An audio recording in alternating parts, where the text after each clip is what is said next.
You're listening to the E-Commerce Minute, your daily dose of e-commerce, tech, and retail news with your hosts, Bart Miraz and John Suter. The show is a production of Sumo Heavy, a digital commerce consulting firm located in Brooklyn, New York, and Philadelphia. Find us on the web at sumoheavy.com. This episode of the E-Commerce Minute is brought to you by Frameology. Frameology is simple, beautiful framing for the photos you love. Pick a frame, upload a photo, done. Free shipping on orders over $50. Start shopping at Frameology.com. And E-Commerce Minute podcast listeners get 10% off at checkout with the code PODCAST.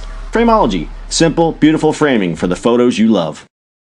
This is the E-Commerce Minute for November 28th, 2017. Black Friday 2017 online sales up 16%. Online sales this past Black Friday were up 16% over 2016, according to a report by Adobe Analytics. A record $5.03 billion was spent by online shoppers during the annual holiday shopping event.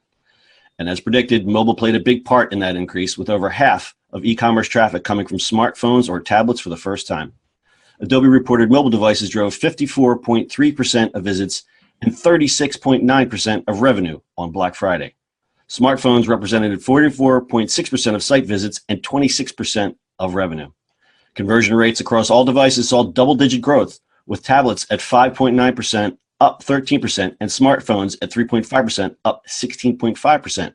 Conversion rates for desktop grew as well, at 6.9%, up 13.6%. Canadians were the big spenders that day, clocking in an average order volume of 157.56. The U.S. followed closely with an average order volume of 142.86, and the U.K. following with 136.65 AOV. These figures are according to data from Monetate. According to Adobe, overall AOV on Black Friday was $135, up just 0.9% from 2016. Now, these increases could be tied to the fact that many stores remain closed on Thanksgiving, giving online a boost in sales. Thanksgiving sales this year were $2.87 billion, an increase of 18.3% from last year. This number surpassed even Adobe's prediction of $2.79 billion.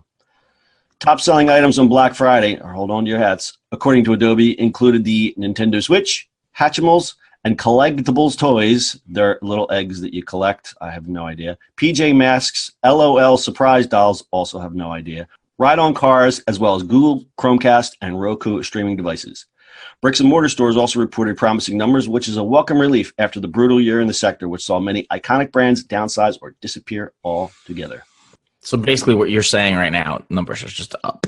Everything was up. Everything was up. Mobile was huge. Huge. We predicted that. Yeah, we pretty much predicted that. I'm surprised the brick and mortar. I mean, I guess brick and mortar is going to be still.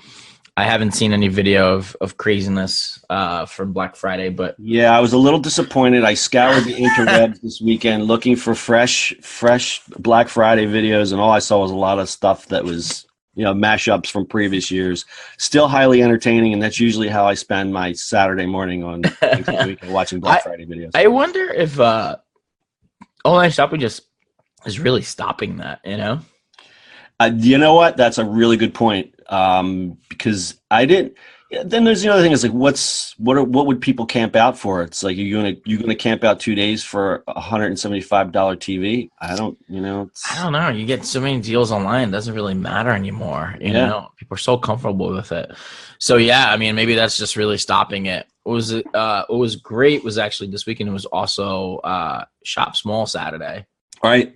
Which apparently has been up a lot more because the people are sort of going back to small shops and, like booksellers, right? Original booksellers or small booksellers instead of going to the big boys, which is exciting. I think that's cool. It's great. And I think, and again, small business, that's a niche type of shopping. It's something that I would prefer. And, if I had my way, I would shop small all the time. It's not always possible, but, Right. I mean, you go to those kind of places and you go, hey, I haven't seen these things in big stores. This is all, little things. And right. I think that's the way to go. So, I mean, the prime example is, used records. You can't, it's hard to buy a used record online. There's nothing like going into a record store and flipping the stacks.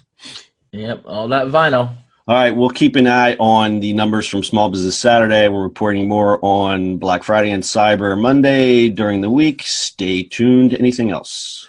Oh, welcome to the shopping season. Welcome to the shopping season, everyone. That's your e-commerce minute for today. We'll see you on the internet tomorrow. That's it for today's show. If you like the show, subscribe to E-commerce Minute anywhere podcasts are available. You can also read the show notes and listen to previous episodes at ecommerceminute.co. And finally, if you've got feedback or suggestions for the show, reach out to us on social media at Sumo Heavy.